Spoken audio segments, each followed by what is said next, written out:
Hello YouTube and welcome to my channel eddieinreadingland. My name is Eddie and today I'm bringing you a review and flip through of the Wyrd Oracle by Aka Skyweb.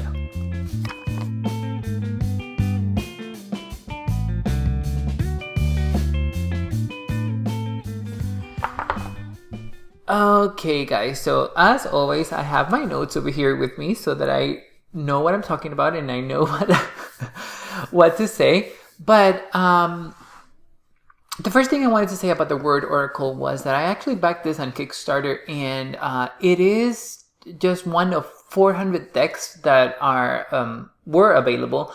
I believe that the deck is still available, so you guys are able to get the deck, and I'll have the link in the description down below. As in any case, I will also have Aka's website because it is very weird and it's actually fascinating. She is, or they are very creative. I'm not really sure the pronouns that they use. So they are very creative. They have these very creepy, cute dolls that they sell on their website as well. I thought about getting one just because they're so weird. But and they're actually just as weird as the cards, and you're gonna see the cards in a little while. But it is it's an Oracle deck, and I actually wanted to read you what Aka says about the Oracle deck because I think that sums up what I think about the Oracle deck. But this is basically a dark, sacred, feminine sort of deck. What I will say about this this Oracle as well is that this is the only Oracle that I use for daily draws. There is no other Oracle that I like using for daily draws, and I think that I like using this because it feels a little bit different than regular Oracle decks, and it actually looks a lot different than Oracle decks. You guys are going to see the art in a little while. But this is one of the few Oracle decks that I have. I think I have about 5 Oracle decks, but this is definitely one of them. And out of all of those 5 Oracle decks, this is the only one that I use for daily draws. It really taps into my intuition. It really taps into a different part of my brain, I believe, or at least a different part of my consciousness. And it allows me to just write about the prompt, especially the keywords that Aka used for her images. She tends to use 2 opposite concepts, or 2 opposite concepts as we would see them, right? The imagery in the card is meant to represent 3 different keywords that she decided for it, and I actually think that they did an excellent job with the keywords that they chose and how they decided to portray that character per se. The art is pen. It's ink pen line work. Aka was able to create texture and depth using only ink pen. This is black and white. It does have holographic. It has a rainbow holographic. It looks pretty cool, especially when you put it to the light. But the imagery is very sensual, it's very sexual, it's very mesmerizing, it's very hypnotic. Aka definitely tapped into a very dark, sacred, feminine space that they have and that they have experienced to give us this amazing Oracle deck. But as in any case, here is the box. I really enjoy this design. So this is exactly how the cards look as well. You guys are going to see in a little while. I just really enjoy the fact that Aka gave us what looks like a woman's womb for the cover of this Oracle. It just goes very well with the imagery inside the box. So I'm really pleased about this. This is exactly a good example of the type of imagery that we're going to see in the deck. But as you can see, we have snakes over here, and also Aka has signed the box And this is copy 192 out of 400. So I was right. It's 400 decks. I'm almost certain that there's still decks available. And here's another one of those striking images. This is the back of the box. This is a really sturdy, really great box for this. It's a two-piece, as you guys can see. No, these are the beautiful backs, but more of that in a moment. This just mirrors the back of the cards, and I really like this. It's very, it looks very primal. It looks very organized as well, and I really like it. But what I wanted to read for you guys is that Aka says here that it's essential encrypted oracle deck teeming with mysterious enchantress of monstrous origins. This deck is very monstrous. I seem to like decks that have monsters that are very creepy, but that could be gentle and can be gentle. Aka also gives us the definition of the word word, which I had no idea. I didn't know it was a rune, but it is the blank rune from the Nordic alphabet, which literally means that which has not yet been fated. And then Aka goes on to say, hence everything that is a name unspoken, yet to be manifested, unraveled from the motherly darkness preceding creation. For those who are not afraid to delve deeply into the unharnessed aspects of the sacred feminine. That is definitely what this deck is. It allows one to tap really deep into the sacred feminine. I have used this deck for client readings, and it's really good for client readings for women. I have not used this deck for men at all. Not that I have a lot of clients that are men, but this imagery resonates with a lot of women, and actually it resonates with me too. But you might be wondering, why did I get this deck? Well, one reason was because the art is just completely unusual and weird, and I've never seen it. I've never seen something like that. And two, I like delving into the sacred feminine. I like being a gay man. I feel like as a man, I am more in connection with my feminine side as well. And this is a great deck for me to explore the darker side of that feminine. We all have masculine and feminine inside us, the yin yang. I choose to believe that. I know that that's true because I feel it in myself. But that's the two reasons why I got this deck. One, the art, and two, because I didn't have a deck that I like related to the sacred feminine, and this deck is definitely it. So as you can see, the cardstock is actually incredibly flexible. You can riffle shuffle this deck without a problem. I am not going to do it because I really don't want to ruin the cards. The cards are beautiful, and I'm not really sure if I would be able to get another copy of this.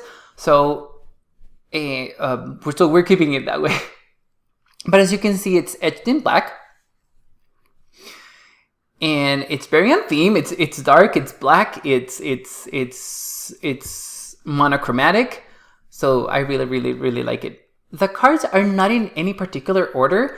When I received the deck, I believe they were actually in alphabetical order, but I don't have them in alphabetical order.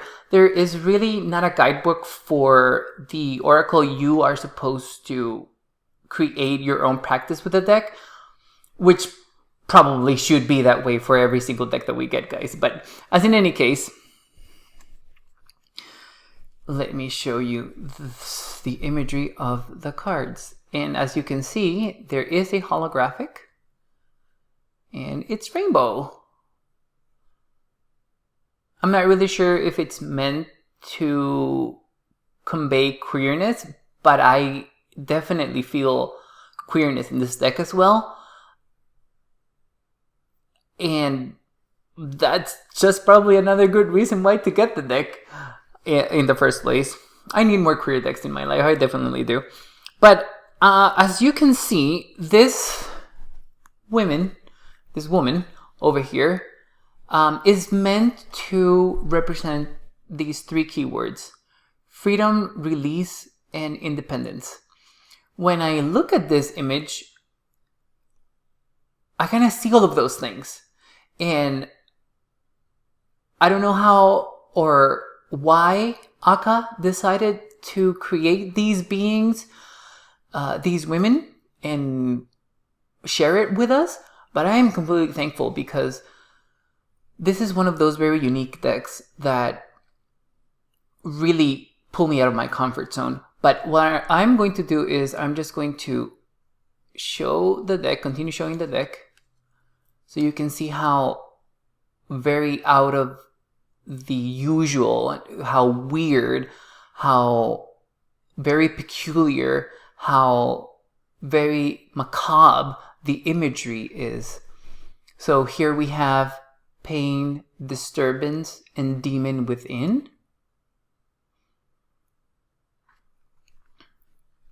Really, really enjoy this imagery. Okay, and here, oh god, this is just so striking. I really like the line work that Aka has given us. And this is rekindle an unexpected offer. Oh, I'm sorry, unexpected and offer.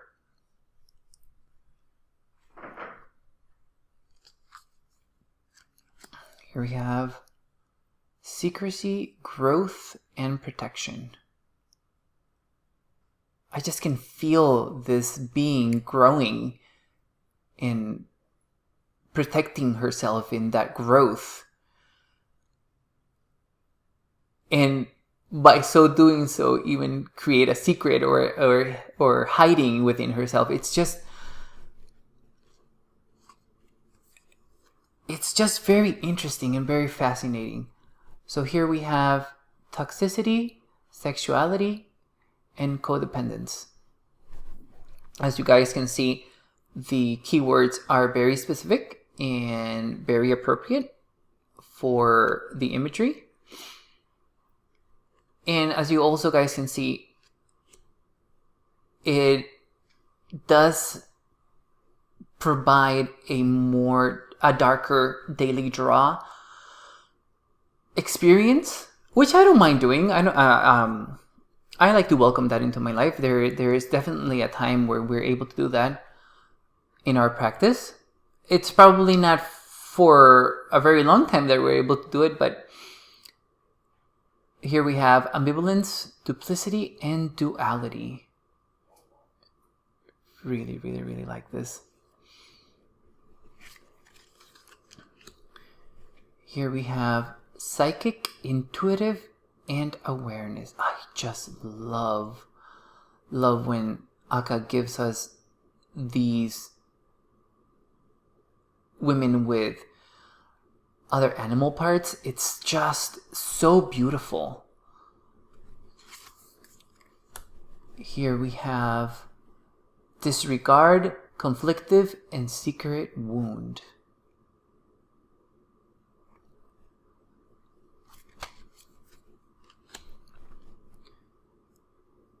Drink me. This reminds me of Alice's Adventures in Wonderland. I really, really like this card. Probably because of bias, yes. Here we have dare, defiance, and challenge. She looks pretty intimidating.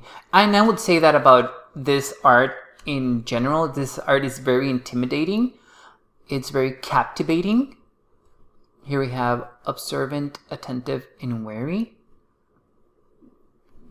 I also like that Aka definitely has a style that she works with, and I love the fact that Aka is able to give us so many different sort of monsters and yet keep that style for the art. So here we have rest, pondering, and tension. You see what I mean about sometimes the keywords being opposites of each other or on opposite sides? In the one hand, this is meant to represent rest, but also tension.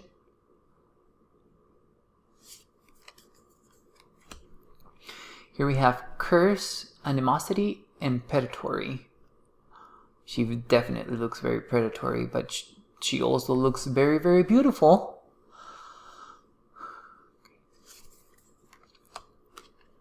Here we have satisfaction, confidence, and balance. For some reason, this reminds me of a Hindu goddess. Since there isn't a guidebook or anywhere that we can reference, I just have to assume that that's what Aka was going for, but I just really love this image. Okay, here we have distrust, suspicion, and analysis. I like how this particular being here also has a bit of managed features. We're just seeing a lot of different faces, a lot of different people. Here we have fire starter, creative, and enterprising.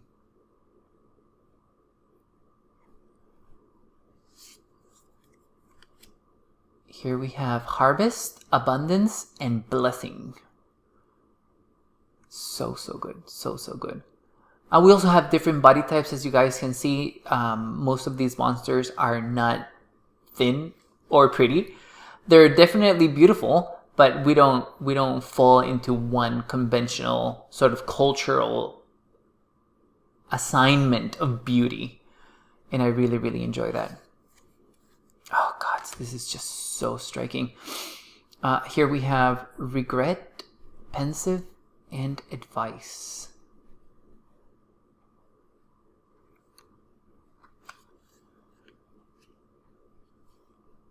I love the pose on this one.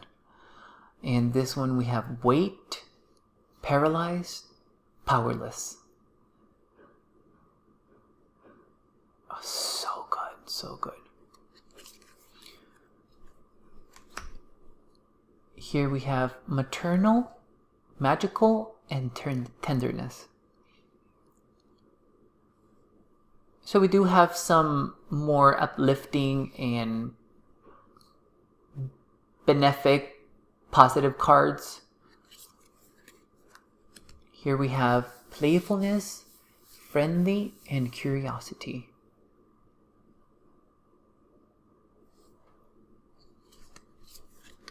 Ooh, here we have one of those very ugly, monstrous, chimeric sort of images.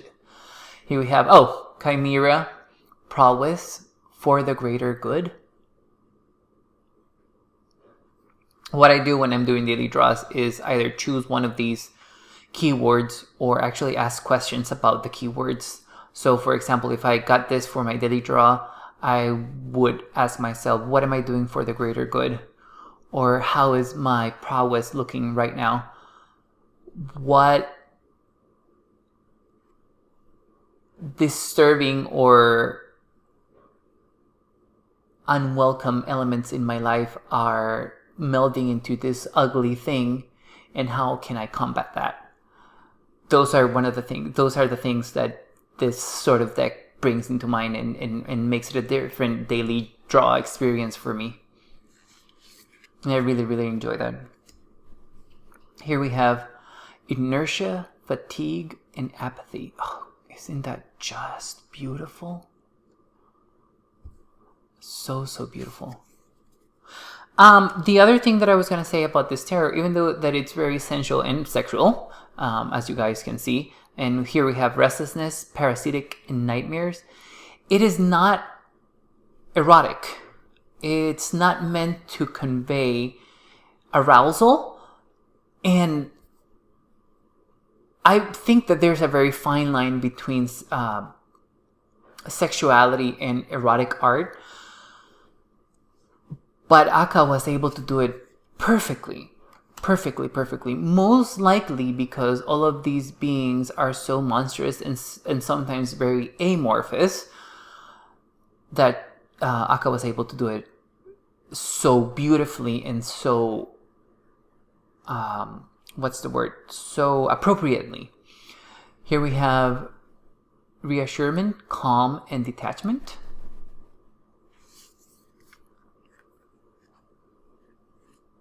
A very flexible. Oh, so some of the cards actually have symbols in certain body parts.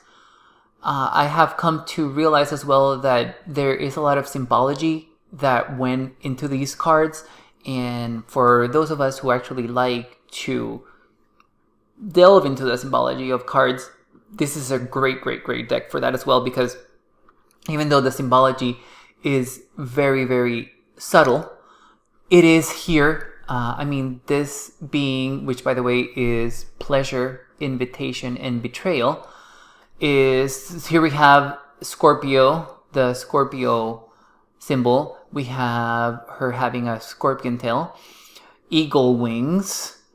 So that's the evolution of Scorpio, and we have her covered and vulnerable at the same time, covered and exposed at the same time. There is so many ways that you can play with these cards, guys. And oh gods, I love this image. This is enlightenment, inspiration, and receptivity. Here we have skill, power, and freedom of choice. I think it's skill, power, and freedom of choice. I'm sorry, guys. She looks very Asian, and I really like it. Reminds me of a geisha. Oh, here we have another one of those really beautiful images. I mean, all of them are beautiful, but this one, this is one of my favorite ones. This is Moonstruck, Folly, and Denial. Very, very, very, very beautiful. And here, oh, see, here we have Cancer. So we have damage, afterthoughts, guilt.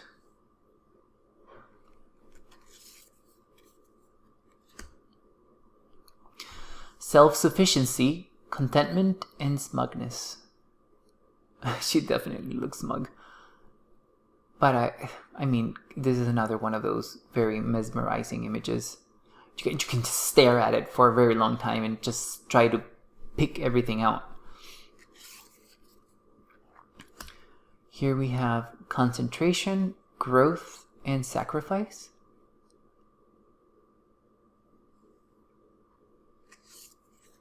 Oh, beautiful, beautiful. This, for some reason, reminds me of Lilith. I just feel like this is Lilith. And here it's sacred, generative, and mortality.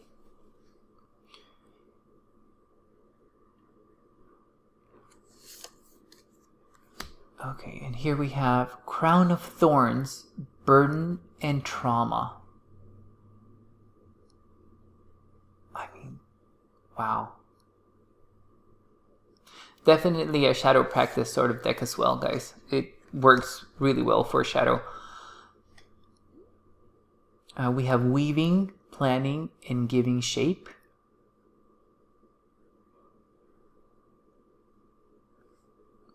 Flower over here. Very, very nice. Okay, here we have one of those more amorphous sort of images. And we have sorrow, commiseration, and prayer. Okay, and very nice. We have remedy, enchantress, and aid.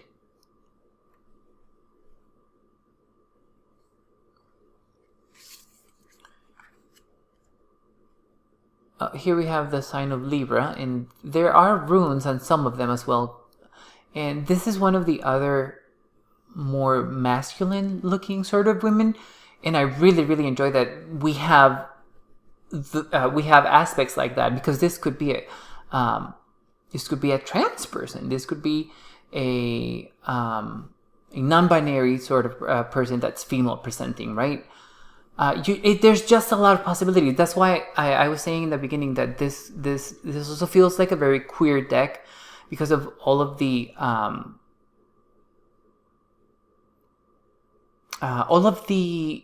possibilities that you have with the cards. but this one is Omega, the end, and farewell.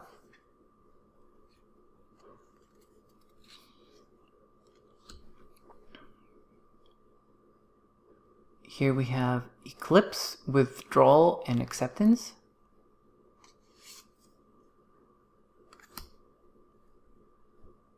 Self-growth, guidance, and nature. She looks very insectoid.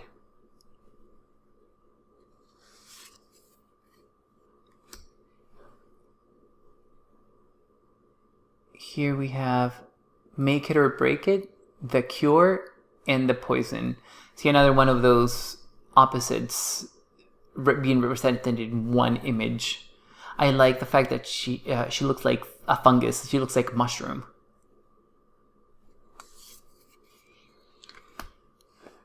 This reminds me of a lamia. I'm not really sure if that's what it's meant to represent, but it's just I just really enjoy these images. Voices, perturbance, and overthinking. Here we have vengeance, brutality, and cruelty.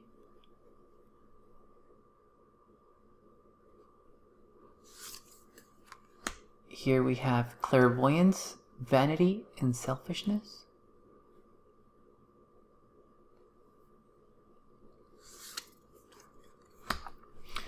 We have enigma, riddle, and caution.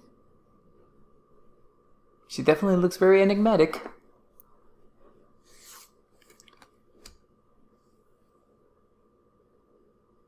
Here we have striving, vision, and longing. Otherworldly, menace, and fighting spirit. It's funny that Aka chose this one as otherworldly when all of them seem otherworldly. Here we have sex, allure, and irrationality. Sometimes the pairings of these are confusing, but sometimes they just make very much sense. Maybe not confusing. They're meant to bring out different things in you, and that could bring confusion. Here we have liberation, explosion, and uplifting.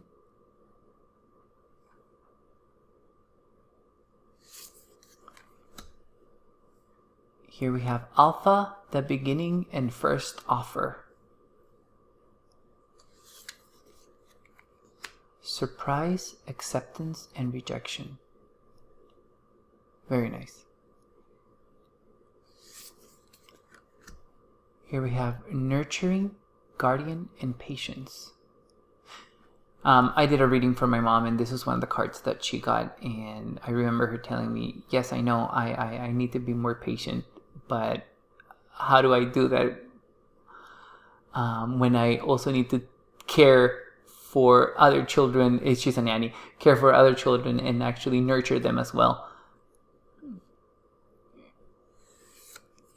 This is trap, seduction, and dangerous guru. Very, very nice. Very arachnid.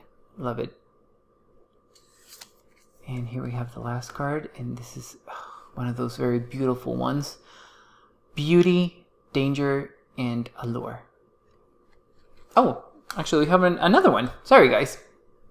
So we have balancing, struggle, and focus. Okay, there we go, guys. Those are the ones.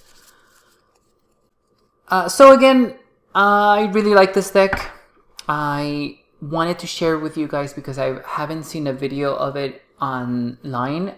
I also wanted to share how I work with this deck and the reasons why I work with it and how, just so that you guys have an idea on what to do with the deck when you get it. I do feel like this is a deck that is not for everybody because because of the imagery, but also because of the keywords. It could be quite traumatic for some. It could be quite triggering for others as well. So But if you are cold to working with this deck, if you are cold to work with the darker side of the Sacred Feminine, this is definitely the deck for you. I really enjoy working with this deck. It allows me to think outside the box, and it allows me to go into themes that I usually don't go for when I'm doing a daily draw practice. This is also a deck that is great for female clients. And I don't know, let me know in the comments below what you think about the deck. Which one was your most favorite image? Do you agree that this deck is actually both? It actually draws the line between sexuality and eroticism? I don't know. Just let me know in the comments below, and I'll be happy to have a conversation with you guys. This is a really unique and peculiar, weird sort of deck. I really enjoy it, and I hope that you guys enjoy it as well. So thank you so much for being with me here today. I will see you in the next video, guys. Thank you. Bye, YouTube.